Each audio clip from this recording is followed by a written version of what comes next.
So this particular cave, we started finishing the inside, and the homeowner came out and said, well, what about like a theme like the Goonies movie? And the Goonies are these little kids that have to, they find a pirate treasure, and they travel through these caves and they find this pirate themed thing. So that's what this cave ended up being, is it's pirate themed. We're using a lot of props and things that are pirate related, and embedding them into the walls of the concrete of the cave so that they're there permanently, including things like crystals and lights and gold coins and things to sort of create that feeling of adventure, and because everyone loves an adventure.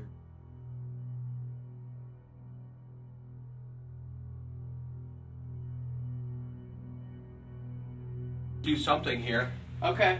To make it a little bit more visually interesting. I mean, it would. Yeah. Like that, looking at that is spectacular. We can put that looking this way.